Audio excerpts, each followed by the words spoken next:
सो हमारे कोर्स का स्टार्टिंग जो है that is Python for data analysis. हम पाइथन का पर्सपेक्टिव देखेंगे डेटा एनालिसिस को समझने के लिए। डेटा एनालिसिस अपने आप में एक टर्म बहुत वाइड भी है, और ये कह सकते हैं कि आज की डिमांड है। जैसे जैसे डेटा का वॉल्यूम बढ़ता जा रहा है, जैसे जैसे जो डेटा कलेक्ट होता है वो बढ़ता जा रहा है, तो हमें उस डेटा से मिलने वाले रिजल्ट्स को कितना मीनिंगफुल बनाना है वो मेजर टास्क होता जा रहा है। तो पाइथन के थ्रू आप वो टास्क बहुत इजीली और बहुत इफेक्टिव वे में कर सकते हैं। इंट्रोडक्शन अगर लें हम कि पाइथन क्या है, तो पाइथन एक ओपन सोर्स लैंग्वेज है, ओपन सोर्स और फ्री लैंग्वेज, जो कि इन जनरल जो कोई भी प्रोग्रामिंग लैंग्वेज फीचर्स सपोर्ट करती है उसी तरीके से ये सारे फीचर्स पाइथन भी सपोर्ट करता है। हाई लेवल लैंग्वेज की कैटेगरी में आता है।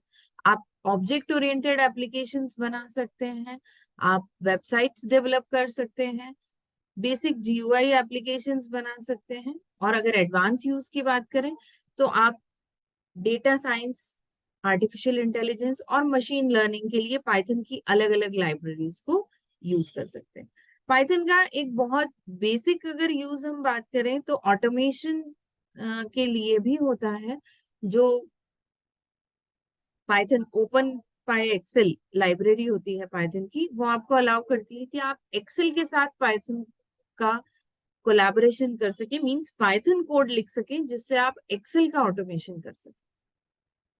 तो ऐसे बहुत सारी लाइब्रेरीज आपके पास अवेलेबल हैं जिनकी मदद से आप अलग अलग काम कर सकते हैं। हमारे कोर्स का फोकस है डेटा साइंस से रिलेटेड लाइब्रेरीज को पढ़ना और उनकी फंक्शनैलिटीज को अलग अलग एग्जाम्पल से देखना।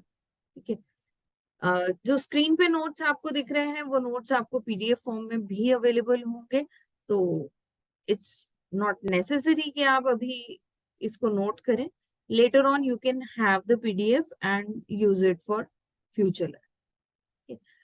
तो पाइथन को यूज करने के मेन एडवांटेज जो होते हैं, जैसे आप कोई भी लैंग्वेज सीखना शुरू करें, सपोज जावा की बात करते हैं अगर, तो जावा सीखने में प्रोग्रामिंग मुझसे पूछेंगे तो प्रोग्रामिंग के पॉइंट ऑफ व्यू से जावा मुझे टफ नहीं लगती है।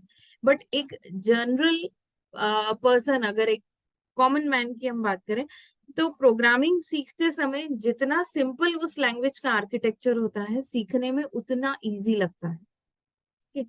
तो जो मेन एडवांटेज पाइथन हमें देता है उनमें सबसे पहला है कि पाइथन ओपन सोर्स है और फ्री ऑफ कॉस्ट अवेलेबल है। तो मेन पॉइंट ये हो जाता है कि हमें कोई पैसा पे नहीं करना है इसको परचेज करने के लिए, यूज करने के लिए, और कभी भी किसी लाइसेंस के रिन्यूअल की जरूरत कभी भी नहीं पड़ने वाली।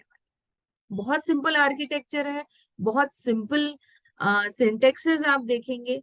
लाइब्रेरी भी जो अवेलेबल है वो सारी लाइब्रेरीज के मेथड्स आपको बहुत इजी वे में अवेलेबल कराए गए। इजी वे से मेरा मतलब है कि जिस जो नाम है उस मेथड का, आपको नाम से ही समझ में आ जाएगा कि इस मेथड से क्या काम हो रहा है। ठीक है। फ्लेक्सिबल है, हालांकि कुछ रूल्स हैं जो रूल्स हम पाइथन में कोडिंग करते समय सीखेंगे, बट स्टिल फिर भी आपको बहुत इजी वे में प्रोग्रामिंग अगर सीखनी है तो आप पाइथन से स्टार्ट कर सकते हैं। रिसेंटली अगर आपने देखा हो तो स्कूल्स में बहुत छोटी क्लासेस से अब पाइथन सिखाना शुरू कर दिया गया है। कॉमर्स वाली कॉमर्स स्ट्रीम में आईपी एक सब्जेक्ट होता है जिसमें आप पाइथन के थ्रू प्रोग्रामिंग सीखते हैं। तो बच्चे कंफ्यूज ही रहते हैं कि क्यों सिखा रहे हैं हमको पाइथन, ठीक है, हमें क्या जरूरत है पाइथन सीखने की। बट जब आप ग्रेजुएशन लेवल पे जाते हैं, पोस्ट ग्रेजुएशन लेवल पे जाते हैं, वहां आपको समझ में आता है कि क्योंकि आप कॉमर्स फील्ड से हैं, फाइनेंस आपका एक सेक्टर हो सकता है, तो वहां पर डेटा एनालिसिस के लिए आपको पाइथन की जरूरत पड़ेगी ही पड़ेगी। तो बहुत अलग लेवल पे पाइथन का यूज होता है। दूसरी चीज कि इतनी सारी आपको आजकल हाई लेवल और बोलना चाहिए ब्रांडेड कोर्सेज भी अवेलेबल होते हैं जो आप करके and you can get a very good and decent job in the field of data analysis. कुछ एडवांटेजेस हैं, मोर और लेस हम रीजंस जो बोल रहे हैं पाइथन को पढ़ने के, वही वन और दी अदर वे एडवांटेजेस भी काउंट होते हैं पाइथन को सीखने के। नाउ मेन चीज क्या होती है कि अब हमने बोल दिया कि ठीक है पाइथन आप सीखोगे, तो पाइथन सीखने के लिए पहले आपको अपने सिस्टम में उस लैंग्वेज को अवेलेबल कराना हो। क्योंकि ओपन सोर्स है तो सीधे वेबसाइट पे अवेलेबल होता है डाउनलोड के लिए। अभी इस एक्सप्लेनेशन के बाद हम पाइथन को एग्जीक्यूट करके देखेंगे। तो आपको इंस्टॉलर फाइल पाइथन की वेबसाइट पे मिल जाएगी, लिंक कमेंट में भी मिल जाएगा। आप वो डाउनलोड कीजिए। डाउनलोड करके बहुत सिंपल इंस्टॉलेशन होता है। नेक्स्ट करते हुए आप आगे बढ़ जाएं, इंस्टॉलेशन कंप्लीट कर दें, और फाइनली उसके बाद आपको अगर ये देखना हो कि पाइथन इंस्टॉल हुआ है या नहीं, यहाँ पे विंडोज आर्किटेक्चर की बात हो रही है, we are not considering Mac, right?